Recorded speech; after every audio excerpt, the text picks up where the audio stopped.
बात करें ड्रामा बस तेरा साथ हो की, तो शीरी के साथ भी वही सब कुछ होगा जो किया यहाँ पर शीरी के भाई शायान ने अंसा के साथ। अंसा एक मासूम बेचारी लड़की थी और शायान ने सिर्फ और सिर्फ अपने बदले के चक्कर में उसकी पूरी की पूरी जिंदगी तबाह कर दी। और जो सब कुछ किया शायान ने अंसा और अनस के साथ, वो बिल्कुल भी काबिले कबूल नहीं था और ना ही वो ऐसा गुनाह है जिसे माफी के बाद माफ कर दिया जाए।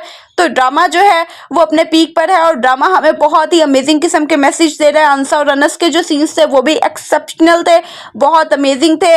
इस चीज़ का आइडिया ही नहीं था कि अनस मुश्तबा खुद इतनी हिम्मत करेगा कि वो अंसा को अपने निकाह का प्रपोजल दे। और यहाँ पर बात तो वही होती है गर्लफ्रेंड बॉयफ्रेंड सिस्टम, जितना मर्जी आपको अट्रैक्ट करे, लेकिन बात तो होती है निकाह की। और यहाँ पे अनस मुश्तबा ने प्रूव किया कि वो एक अच्छा इंसान है, वो अंसा को अपने निकाह में लेना चाहते हैं। और फिर जिस तरह से वो मस्जिद के सीन्स थे, और यहाँ पर इस तरह के सीन्स को हाईलाइट करना चाहिए। बाकी ड्रामास में भी जिस तरह से कुरानी आयात पढ़ी जा रही थी, कुरान पाक की तलावत हो रही थी और उनका तर्जमा जिस तरह से स्क्रीन पर शो हो रहा था, जिस तरह से यहाँ पर महरम और नॉन महरम की बात को बहुत अच्छे तरीके से हाईलाइट किया गया है। ड्रामे में हक महर की बात को बहुत अच्छे तरीके से हाईलाइट किया गया, साथ ही साथ बहन के जायदाद में हिस्से को बहुत ज़्यादा अच्छे तरीके से हाईलाइट किया गया।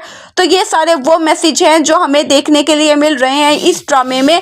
अब यहाँ पर ये वो चीज़ें हैं जो बाकी ड्रामा से हटकर हैं, जो इस ड्रामे को डिफरेंट बना रही हैं। यही वजह है कि लोग इस ड्रामे को बहुत ज़्यादा पसंद कर रहे हैं, क्योंकि हमारा इस्लाम हमें इन सारी चीज़ों की तलकीन करता है। हमारा इस्लाम हमें इस सारी चीज़ों का मैसेज देता है, जो चीज़ें हमें इस ड्रामे में देखने के लिए मिल रही हैं। और यही वजह है कि ये ड्रामा व्यूवर्स को भी बहुत ज़्यादा अट्रैक्ट कर रहा है, मुझे खुद बहुत ज़्यादा पसंद आ रहा है।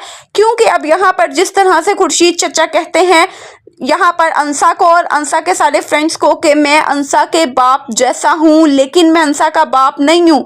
यानी ये कि इस्लाम ने हमें यही बताया है कि जो महरम है वो आपका महरम ही है और आपका महरम बाप, भाई और शौहर है। इसके अलावा किसी दूसरे रिश्ते के ऊपर आप ट्रस्ट नहीं कर सकते, क्योंकि हमारे इस्लाम ने जब एक बाउंड्री मुकर्रर कर दी है, तो ड्रामे ने भी उस चीज़ को बहुत अच्छे तरीके से हाईलाइट किया। इसी तरह से यहाँ पर जो अनस की फुप्पो है वो अनस के साथ बहुत ज़्यादा लॉयल है, वो अनस को बहुत ज़्यादा पसंद भी करती हैं, लेकिन अपने शौहर के कहने पर वो अनस को अपने घर नहीं रख सकती। क्यों? क्योंकि यहाँ पे अनस जो है वो उसकी बेटियों के लिए भाई जैसा होगा, लेकिन भाई नहीं होगा। और यहाँ पर जो अंसा का भाई है वो इतना मीन, इंतहाई चीटर इंसान है वो, कि उसे सिर्फ और सिर्फ अपनी पड़ी है, उसे अपनी बहन को जो जायदाद में हिस्सा देना पड़ रहा है, हिस्सा भी वो जो उसका बाप अपनी ज़िंदगी में अपनी बेटी के नाम पर कर गया है, उसे वो देते हुए उसे इतनी तकलीफ हो रही है। और ऐसा भाई और भाभी अल्लाह किसी दुश्मन को भी ना दे जो भाई और भाभी अंसा को मिला। अब यहाँ पर बहुत सारे लोग ऐसे हैं, रियल लाइफ में भी मैंने देखे हैं, खुद देखे हैं, जो अंसा के भाई और भाभी जैसे हैं, लेकिन बहुत सारे लोग मैंने ऐसे भी देखे हैं जो अनस के दादा और फूफो जैसे हैं।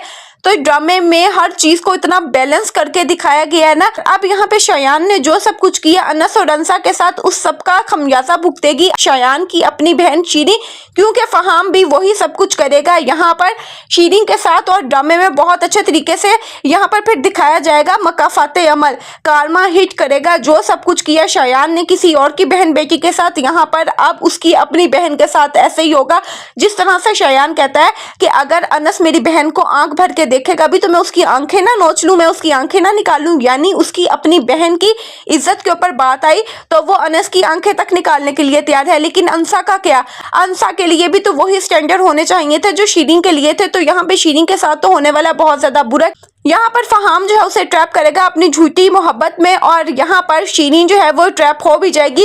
और फिर शीरीन के साथ भी वही सब कुछ होगा जो हुआ था यहाँ पे अंसा के साथ। अब देखना ये है क्या अनस मुज्तबा यहाँ पर स्ट्रॉन्ग बनेगा अंसा के लिए, और यहाँ पर आगे चल के फिर हम देखेंगे कि अनस की भी ना एक करेक्टर डेवलपमेंट होगी। और वो सीन बहुत बहुत अमेजिंग थे जब अनस कहता है मेरे पास तो देने के लिए कुछ नहीं है, हाँ एक घर जरूर है मेरे दादा का जो उन्होंने मेरे नाम कर दिया। तो यानी हक महर की बात को भी इतने अच्छे तरीके से हाईलाइट किया गया। ये सारे वो राइट्स हैं जो इस्लाम औरत को देता है, और हमारी सोसाइटी को भी चाहिए कि वो दें। औरत जो है वो पाँव की जूती नहीं है, औरत का हर चीज में बराबर का शेयर है, चाहे वो आपकी प्रॉपर्टी हो। औरत आपके घर की इज्जत है, ना कि आपके पाँव की जूती। वो वही रिस्पेक्ट डिजर्व करती है जो कि एक मर्द रिस्पेक्ट डिजर्व करता है।